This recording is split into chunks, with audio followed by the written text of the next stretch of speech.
Hey, good morning everybody. It's our first day. We're gonna get going here today. We're not gonna go too hard at it, but we do have a couple dry fields that we're gonna try today. I'm gonna hook up the rock picker right now. Got this shiny new 6140 that we're renting from a landlord. We were kind of in a position where the tractors we had one tractor that was a little bit too small for the rock picker, and we got one tractor that's too big for it. So we're renting this one from the landlord. He feeds a bunch of cattle, and he had this tractor, and so we're gonna put some hours on this thing and kind of exchange some stuff and borrow his tractor from him. So I'm headed down to hook up the rock picker right now. We got the co-op headed out to the field. They're gonna spread some nitrogen and stuff, nitrogen, phosphorus, and potassium on that field. I'm gonna go run up there, pick some rocks. Once they're done spreading, I'll come home and grab the digger right away. I'll head over to the field with that and head out and dig it. After we're done digging, we'll head up again with the rock picker if we need to. We probably will need to because we'll roll a few rocks out, so we'll head up there and get some of them. And hopefully later today we will get the planter out and start getting some corn planted, get some corn in the ground. It's supposed to be cold for the next couple of days, and there's supposed to be some rain in the forecast. They're supposed to be getting some cold rain the way it looks, which is no good. Corn doesn't really like getting cold rain, and we don't like to have a lot of corn in the ground when we do get cold rain. But living as far north as we do, it's kind of a risk you take. We plan on putting some in the ground, because if we don't do it now, well, we could get caught later, and you know, you never know. That extra 200 acres we get in the next couple days before the rain could be the 200 acres that we have left to put in. Well, it's raining a month from now, and if we end up having to wait that long, then we're definitely losing some yield. So it's kind of a you're danged if you do, danged if you don't type of thing. I also got this brand new GoPro. I messed around with that a little bit this weekend, and it seemed like it worked good, so I'm going to try it here for this video and see how it goes.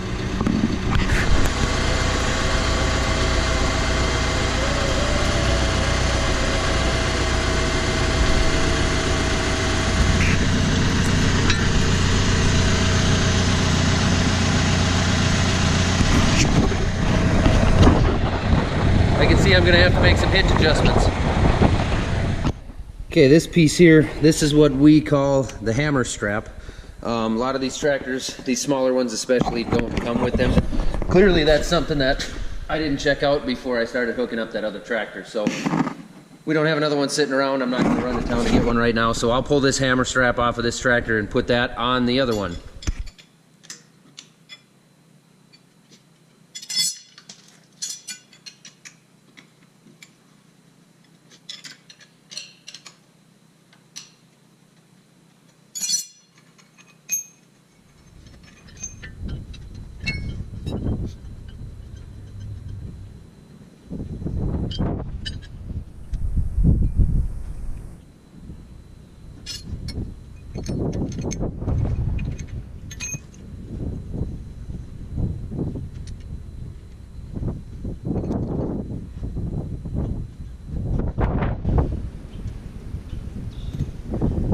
And of course, this hammer strap is a different size than the hitch needs it to be.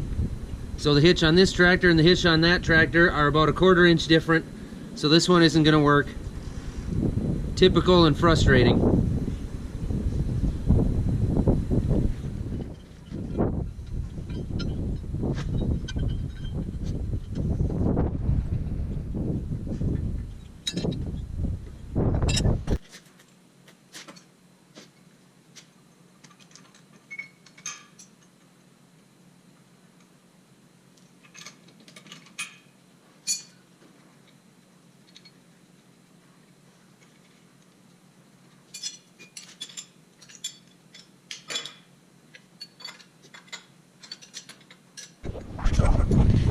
So the local dealer does not have a hammer strap kit in stock. We got one coming for tomorrow. Hopefully you guys aren't getting too much wind noise. I don't know how that works, but the dealer doesn't have the hammer strap kit in stock. We'll get one for tomorrow. So we'll just have to run the rock picker on a different tractor for today anyway. But I'm out here at the field that we're gonna go on today, and the floater's going out there. The co-op is spreading fertilizer. You can kind of see him going over the hill there. And I showed this last year, but I'll show it a little bit more. So these are different pellets, a different kind of fertilizer. It's nitrogen, phosphorus, and potassium, and it spreads it out here. We've got a certain amount of pounds that we put down. I'll come in with the digger and work this in. That way we get it under the soil, it gets into the soil, because the N, you can lose the N to volatilization. You can lose it to the air. It can go up into the air. Denitrification, it can go down into the ground through the water, with the water. So we want to get this incorporated into the soil. We don't want to leave it lay on top. And you could get a big rain. The phosphorus and potassium will stay with the soil unless you get a big rain. You can see there's a lot of it laying on top there. So if you get a big rain, it could wash it down the hill in a field like this. And that's the last place we want it, is running down this hill and ending up into the water down there. So that's why we'll incorporate it here. Another thing I'll touch on here is that normally we put on our fertilizer in the fall. That's usually what we do. We did leave a couple hundred acres for this spring because we weren't sure if we were going to be planting corn or soybeans here. We're going to end up, I think, with a lot of acres of corn this year if everything continues to go the way we're planning on. So that's the reason that we're having to put fertilizer on here. I know last fall you guys saw the videos where I put on fertilizer with the deep bander. That's all variable rate. This is variable rate also. They use the same file, the same prescription that we write to match the amount of fertilizer we want. They'll use the same file and spread this variable rate so that each acre is getting the proper amount of nutrients on it. So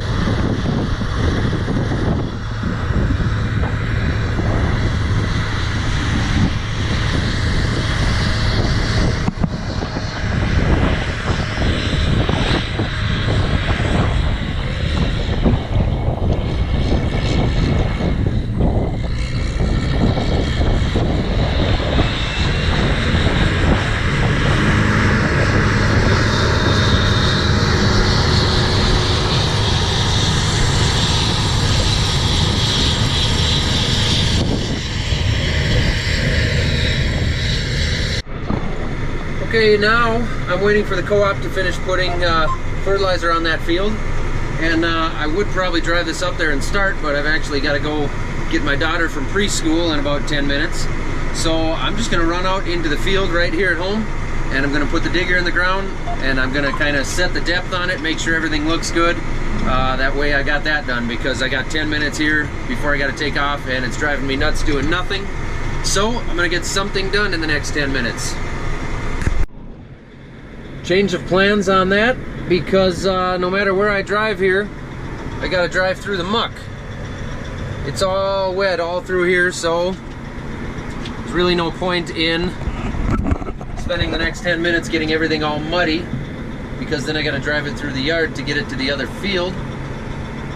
So now I got a few minutes to do nothing. Hopefully I'll come up with something.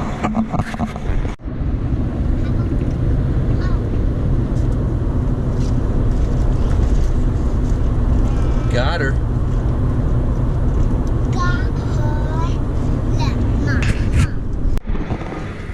Okay, I'm out in the field. I'm ready to go. First thing I got to do is set up my AB line on my GPS. This runs auto steer. When we're just running tillage, we're just running the digger, the field cultivator here, we just set it to tillage. We're not actually recording anything. This is just driving us straight across the field. So we go to set our track 0. I got it set here on the north-south line, set up A+ heading, which means I'm just going to set in a degree, heading degrees, like a compass degree. I got it set at 7 degrees, accept that, set the A line right here, accept it all, and this will be our line. Turn the steering on, then I just have to push a button on here to get it going. You can see our digger back there. It's a 2210 John Deere, it's 55 feet wide. I'm going to go out and set the depth on that, because I know it's shallow from when we used it last fall. So I'm going to go lower it down a little bit, take off for a couple hundred feet, and see where we're at.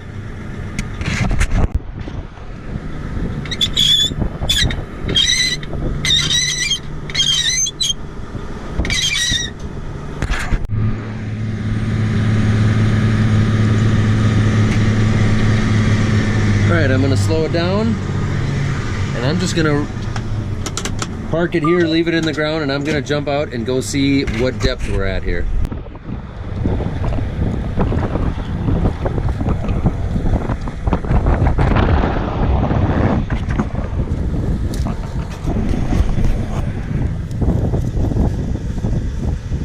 Okay, I'm guessing by looking here that that's not quite deep enough. We're probably gonna wanna go a little bit deeper than that. I'll kick around behind it a little bit here.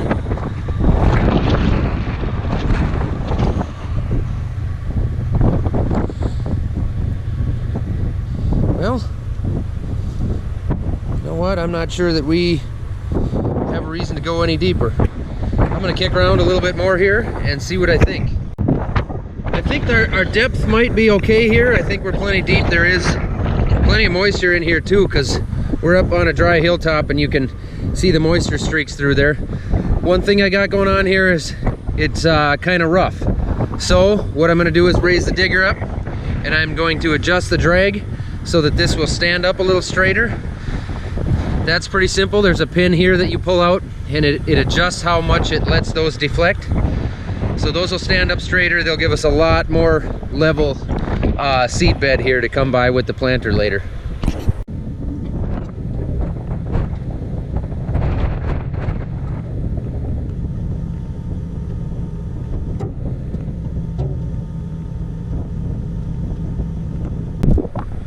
Okay, I adjusted that and went about another 200 feet here, and you can see this is much more level here, much nicer.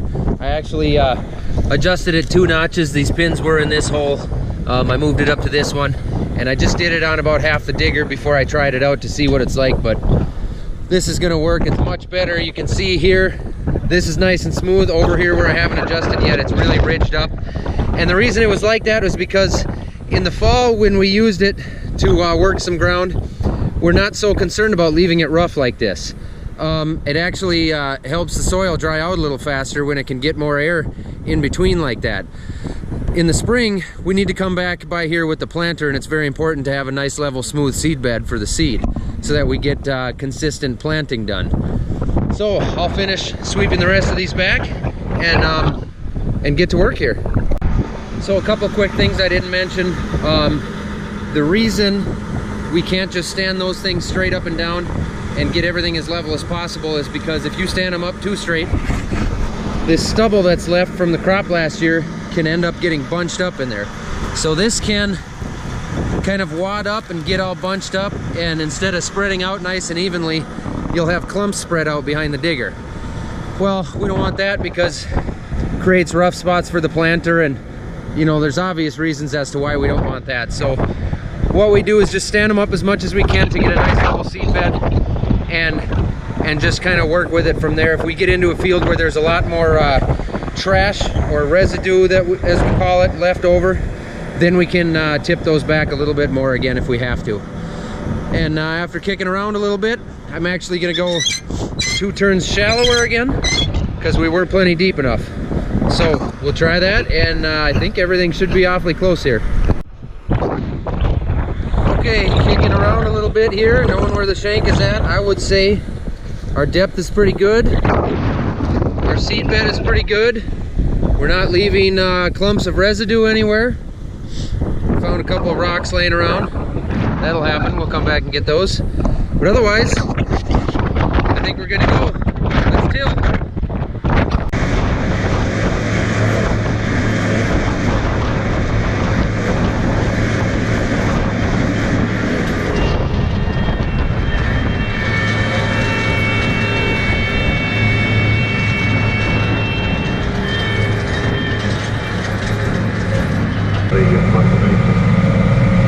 Looking at May, he does think that we're going to have challenges when it comes to planting.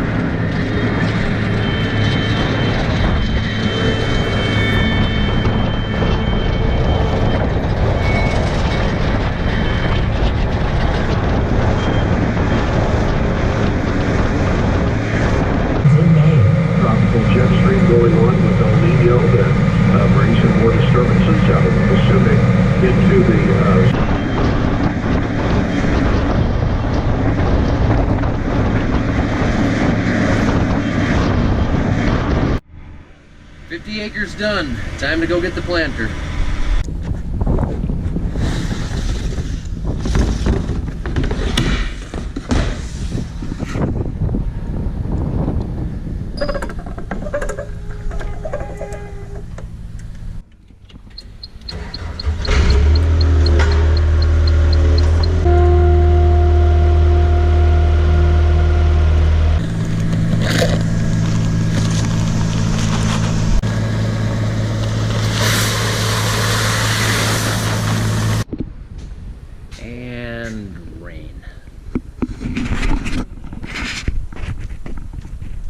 Well, we got everything ready.